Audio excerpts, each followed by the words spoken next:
नमस्कार, एक बार फिर से मैं आप सभी के सामने उपस्थित हूँ एक बेहद महत्वपूर्ण टॉपिक के साथ। टॉपिक आपका जुड़ा हुआ है चाइल्ड मैरिज से लेकर के। यहाँ पर हाई कोर्ट ने चाइल्ड मैरिज के खिलाफ एक सुनवाई करते हुए बोला कि ये जो चाइल्ड मैरिज से रिलेटेड आपका अधिनियम है 2006 का, ये सभी पर लागू होता है और ये सभी धर्मों पर लागू होता है। यानी कि अब मुस्लिम धर्म में भी यदि कोई व्यक्ति चाइल्ड मैरिज करवाता है तो उसको अपराध की श्रेणी में रखा जाएगा और साथ ही साथ उस व्यक्ति को जेल व जुर्माना दोनों हो सकता है। तो यहाँ पर सभी धर्मों को इस पर लागू किया गया है। इसी पर आज हम डिटेल एनालिसिस करेंगे कि ये जो चाइल्ड मैरिज है वो सिर्फ भारत में लागू होता है या भारत के बाहर भी लागू होता है। सही आपने सुना है, ये जो चाइल्ड मैरिज है ये भारत के बाहर भी कुछ परिस्थितियों में लागू होता है ये वाला एक्ट, और इसको हम डिटेल में समझेंगे। लेकिन इससे पहले आप सभी, जब कल मैंने एक वीडियो अपलोड किया तो आप में से बहुत सारे लोगों ने बोला कि प्राची मैम आप बहुत सारे तटस्थ भाव रखते हैं। इवन मेरे को इंस्टा पर बहुत सारे बच्चों ने कमेंट करके मैसेज करके बोला कि आप हर एक विषय पर बहुत ही तटस्थ भाव रखती हैं, लेकिन आपने ये जो इंसिडेंट हुआ इसको लेकर के कुछ भी नहीं कहा। मैंने ऑफिशियली यहाँ वीडियो में ऐसा कुछ नहीं कहा, लेकिन मेरा शायद आप में से बहुत सारे लोग मेरा इंस्टा अकाउंट या फिर मेरा एफबी या फिर मेरा लिंक्डइन शायद नहीं जानते हैं। मैंने अपने इंस्टा अकाउंट पर पोस्ट भी किया था, बकायदा वीडियो शेयर किया था, बकायदा जो समस्याएं हैं उनको भी शेयर किया था और साथ ही साथ जितने भी छात्र हैं उनका समर्थन भी किया था। जिस दिन ये इंसिडेंट हुआ उसी दिन मैंने इसको लेकर के रील्स एंड वीडियो शेयर करी थी। देखिए, ये जो घटना हुई है ये वाकई बहुत ही दुखद है। इस कठिन समय में जितने भी छात्र हैं उन सभी के साथ हमारी भावनाएं जुड़ी हुई हैं। हम सभी आपकी जो भी मांगे उनका सम्मान करते हैं और ये जो व्यवस्था है वाकई ठीक होनी चाहिए। देखिए, जो लॉस हुआ है उसे हम कभी भी भरपाई नहीं कर सकते और ना ही उसकी कोई भरपाई है। लेकिन आगे ऐसी कोई भी घटना ना घटित हो, इसके लिए सही नियम कायदे कानून जो है उनको बनाने की आवश्यकता है और वो जल्द से जल्द सरकार अवश्य बनाएगी, क्योंकि सरकार पर मुझे पूरा भरोसा भी है। बाकी आपकी जो मांगे हैं वो अवश्य सरकार के सामने रखें। हमारा समर्थन पूरी तरीके से आप सभी छात्रों के साथ है और आपके साथ हमारी जो भावनाएं हैं वो भी जुड़ी हुई हैं। इसी के साथ अब हम अपनी क्लास को शुरू कर लेते हैं और देख लेते हैं यहाँ पर क्या महत्वपूर्ण बातें शामिल करी गई हैं। ठीक है, देखिए, चाइल्ड मैरिज एक्ट को लेकर के यहाँ पर केरला हाई कोर्ट ने एक बहुत ही अच्छा डिसीजन सुनाया और डिसीजन सुनाते हुए उन्होंने बोला है कि ये जो चाइल्ड मैरिज एक्ट है वो सिर्फ हिंदुओं पर लागू नहीं होता है या फिर सिर्फ पंजाबी, सिखों और ईसाइयों पर लागू नहीं होता है। ये पूरी तरीके से जो आपका मुस्लिम समुदाय है उस पर भी लागू हो रहा है। ये जो मामला है ये आपका 2012 का मामला है। 2012 में एक ने याचिका दायर करी थी कोर्ट में, तो वहां पर उनके जो पिता थे जिन्होंने अपनी बच्ची की 15 वर्ष की आयु में शादी करवा दी थी, उनके पिता ने ये तर्क देते हुए कहा कि हमारे यहाँ जो प्यूबर्टी पीरियड है यदि वो 15 साल पर हो जाता है। प्यूबर्टी पीरियड उसको कहते हैं जब एक महिला गर्भ धारण कर सकती है, यानी कि वो पूरी तरीके से अब उसके जो मेंस्ट्रुएशन साइकिल हैं वो शुरू हो चुके हैं, वो हमारा प्यूबर्टी पीरियड कहा जाता है। तब हम समझते हैं कि ये जो है वो शादी के योग्य हो गई है और इसलिए हमने इसकी शादी करा दी थी। 15 वर्ष में उसके जो पीरियड साइकिल है वो शुरू हो चुके थे और हमारे धर्म में इस तरीके का कोई भी रिस्ट्रिक्शन नहीं है। हमारे धर्म में ये कहा गया है कि यदि किसी महिला का प्यूबर्टी पीरियड शुरू हो चुका है यानी वो शादी के लायक है। ठीक है, तो यहाँ पर ये बातें कही गई थी। आपके कुरान में इससे रिलेटेड क्या कोई वास्तव में बिंदु रखा गया है, कहा गया है? तो जितना भी आप में से अभी मुझे देख रहे होंगे जो मुस्लिम समुदाय से बिलोंग करते हो, मैं सबके ग्रंथों की बराबर से सम्मान करती हूँ, लेकिन वाकई आपके ग्रंथ में यदि इस तरीके की चीज़ें लिखी हुई हैं कि जैसे ही उनका प्यूबर्टी पीरियड शुरू हो जाए यानी कि 15 वर्ष की आयु में भी आप किसी बच्चे की चाइल्ड मैरिज करवा सकते हो, तो मुझे अवश्य बताएं।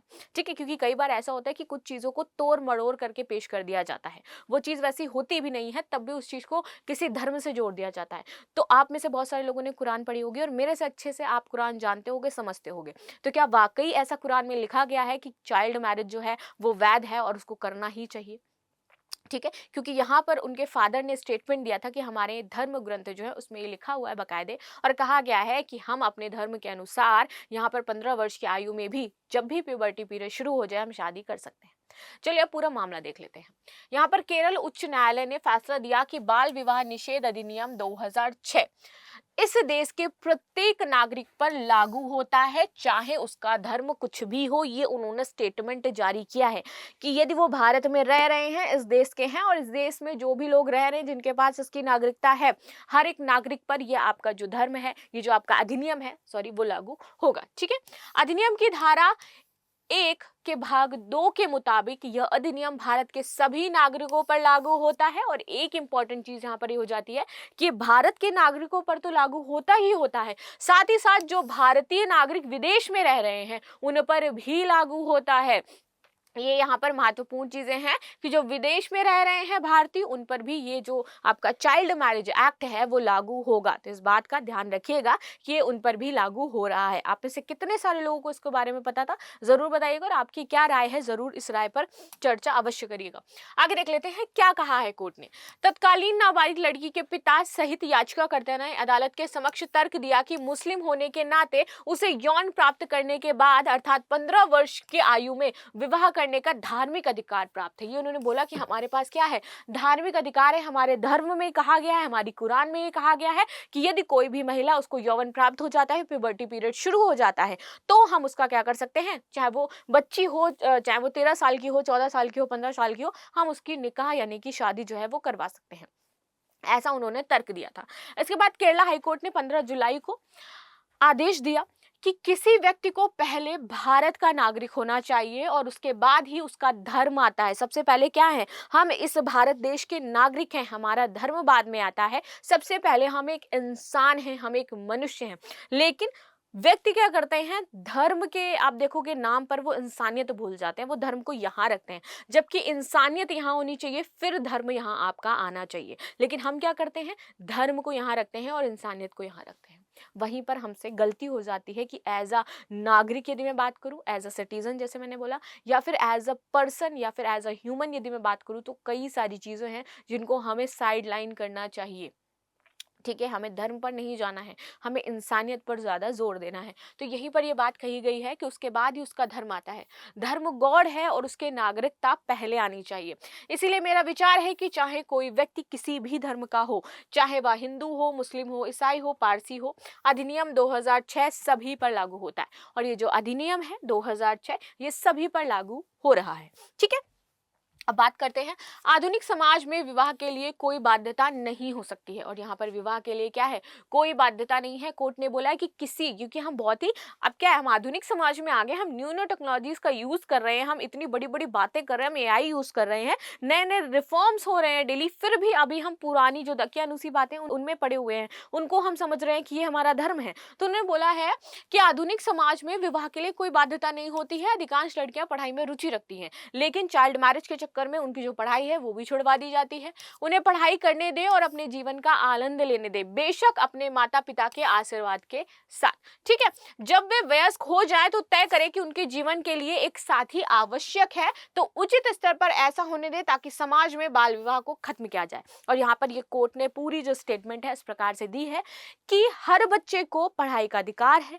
जब वह एक तय एज में आ जाए, जो हमारे संविधान कोर्ट के द्वारा तय करी गई है, यानी कि 18 वर्ष की आयु जो है उस पे आ जाए लड़की और लड़का 21 वर्ष की आयु का हो जाए, तब ही क्या है आप उसकी शादी करवाएं। अब बाल विवाह किसे कहते हैं, तो बाल विवाह यदि किसी पुरुष की, यानी कोई लड़का है उसकी 20 वर्ष की आयु में भी यदि शादी हो रही है तो भी वो बाल विवाह कहलाएगा। लड़की की यदि शादी 18 वर्ष से पहले की जा रही है तो वो बाल विवाह कहलाएगा। ठीक है, आगे देख लेते हैं क्या था मामला। केरल हाई कोर्ट ने एक शख्स था, उसने याचिका दायर करी जिस पर बाल विवाह करवाने का आरोप था। याचिकाकर्ता ने कोर्ट के सामने मांग रखी थी कि बाल विवाह निषेध अधिनियम की धारा 10 और 11 के तहत दंडनीय बाल विवाह अपराध करने के आरोपों में उसके खिलाफ कार्यवाही जो है वो रद्द कर दी जाए। क्योंकि उन्होंने बोला था कि जो मेरे खिलाफ कार्यवाही हो रही है इसको आप रद्द करो, क्योंकि हमारे जो धर्म है उसमें ये बात कही गई है।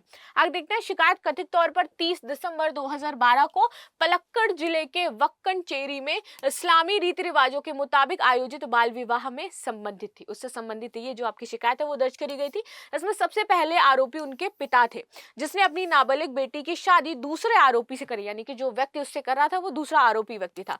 तीसरा और चौथा आरोपी इस्लाम जुमा मस्जिद महल कमेटी के अध्यक्ष और सचिव थे, और पांचवें आरोपी विवाह का गवाह था। ठीक है, जो विवाह हो रहा था उसमें गवाह के रूप में वो गया था, तो वो गवाह था, और 5 आरोपी इसमें टोटल आपके गिरफ्तार किए गए थे। ये मामला था इसका। आगे देख लेते हैं, बाल विवाह अधिनियम 2006 आखिर कहता क्या है। बाल विवाह अधिनियम कहता है कि किसी भी यदि लड़की या फिर लड़के की शादी उसकी तय उम्र से पहले करवाई जा रही है वो एक बाल विवाह है।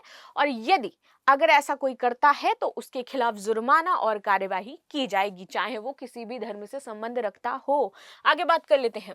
1 नवंबर 2007 को बाल विवाह निषेध अधिनियम 2006 आपका लागू हो गया था। तो ये प्रभावी कब से हुआ? 1 नवंबर 2007 से प्रभावी हो गया था। इसमें कहा गया कि बाल विवाह बच्चों को उसके बुनियादी मानवाधिकारों से वंचित करता है, जिसमें शिक्षा, स्वास्थ्य, शोषण से सुरक्षा का अधिकार शामिल है। और ये जो अधिकार है ये हम क्या कर रहे हैं? उससे छीन रहे हैं बाल विवाह करवा करके।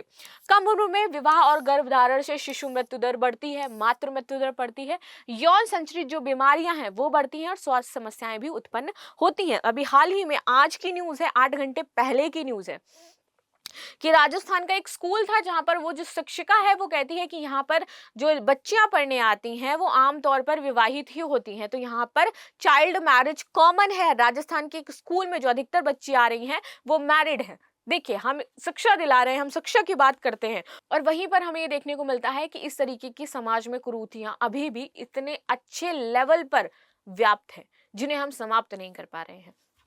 ठीक है, आगे देख लेते हैं। देखिए, चाइल्ड मैरिज बेसिकली इसलिए पता नहीं चलती है ना, क्योंकि वो जो करवाई जा रही है वो उसी के घर वाले करवा रहे हैं और जबरदस्ती करवा रहे हैं, और जितने भी लोग होते हैं सब बड़े होते हैं। अब चाइल्ड मैरिज में जो मेन फोकस होगा, यानी कि जो कदम ले सकता है, कदम उठा सकता है, उनके खिलाफ यदि कोई कार्यवाही कर सकता है तो ये वो बाहरी व्यक्ति होगा या फिर रिश्तेदार होगा। तो जनरली रिश्तेदार ऐसा नहीं करते हैं, लेकिन बाहरी व्यक्ति सोचते हैं, वो सोचते हैं, थोड़ा सा डरते हैं कि यार क्या करें, नहीं करना चाहिए, करना चाहिए। तो यहाँ पर आपकी रिस्पॉन्सिबिलिटी बन जाती है, ये हम जो एज अ नागरिक की यहाँ पर बात की जा रही है उसकी रिस्पॉन्सिबिलिटी बन जाती है कि यदि आप अपने आसपास इस तरीके की कोई भी एक्टिविटी देख रहे हो तो इट्स योर रिस्पॉन्सिबिलिटी कि आप उसका क्या करो, जा करके एफआईआर कराओ, नजदीकी थाना में बैठाओ, पंचायत जो है वहां पर शिकायत दर्ज करवाओ जा करके। और अधिनियम जो हमारा 2006 है उसमें बाकायदा लिखा हुआ है कि जो पंचायत है वो इससे संबंधित कार्रवाई करेगी। समितियों का गठन किया गया है कि चाइल्ड मैरिज को वो रोके। ठीक है, तो यहाँ पर आप देखोगे इसीलिए आपको केसेस कम देखने को मिलते हैं, क्योंकि वहां पर जो इन्वॉल्व होते हैं वो उसके अपने लोग होते हैं, माता पिता जाएंगे नहीं। अब रिलेटिव जो आ रहे हैं वो भी नहीं जाएंगे। अब उन रिलेटिव में कोई पढ़ा लिखा होगा तो शायद वो चला जाए, तो इसलिए केसेस इसके कम आपको देखने को मिलेंगे, क्योंकि अपने ही लोग इन्वॉल्व होते हैं। ठीक है, आगे बात कर लेते हैं। बाल विवाह के कारण अक्सर लड़कियों को स्कूल छोड़ना पड़ता है, जिससे उनकी शिक्षा और भविष्य के जो अवसर हैं वो सीमित हो जाते हैं। बाल जो वधुएं हैं, यानी कि जिन्होंने शादी कर ली तो उनको बाल वधू कहते हैं। इनमें घरेलू हिंसा और दुर्व्यवहार के प्रति जो अधिक संवेदनशील होती हैं, उनके साथ बहुत ही गलत जो तरीके से पेश भी आ सकते हैं लोग, क्योंकि वो बहुत ही छोटी है, उनको अभी बहुत सारी चीज़ों का नॉलेज नहीं होता है। तो ये सारी चीज़ें देखने को मिलती हैं। बाल विवाह क्या करेगा? यदि कोई व्यक्ति गरीब है तो गरीब ही रहेगा, और व्यक्ति और समुदाय के लिए जो साधन है वो सीमित भी कर सकता है। ये बातें यहाँ पर कही गई हैं।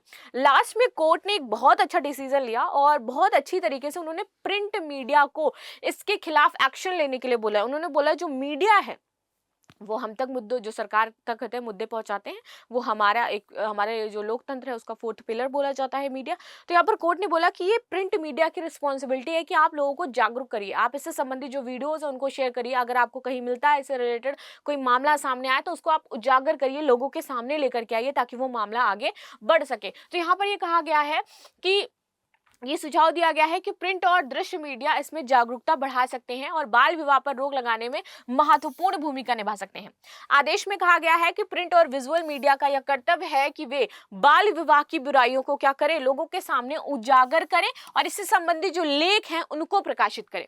बच्चे लोग और जो पीड़ित हैं उनकी कहानियों को साझा करें और बाल विवाह के नुकसान और परिणामों के बारे में जागरूकता पैदा कर लोगों को बताएं। लड़कियों की शिक्षा और सशक्तिकरण को बढ़ावा दें तथा अपराधियों और उनके कृत्यों को यहाँ पर उजागर करें। तो ये बात कही गई है प्रिंट मीडिया के लिए कि आपका ये कर्तव्य है, आप इससे संबंधित ये एक्शंस लीजिए। ठीक है, जो कि बहुत ही मुझे लगता है कि सही बात यहाँ पर कोर्ट ने कही है प्रिंट मीडिया के लिए, क्योंकि यहाँ पर आपका कर्तव्य है यदि आप ऐसी कोई घटना देख रहे हो तो लोगों के सामने उसको अवश्य रखें, उससे संबंधित क्या बुराइयां हैं, कुरीतियां हैं, कैसे बच सकते हैं, क्या निवारण है, ये सारी चीजें लेख के माध्यम से उनको समझाएं भी। अगर किसी को पढ़ना नहीं आता है तो यदि आप वीडियो डालोगे तो लोग सुन करके समझ सकते हैं, क्योंकि हिंदी सभी को आती है।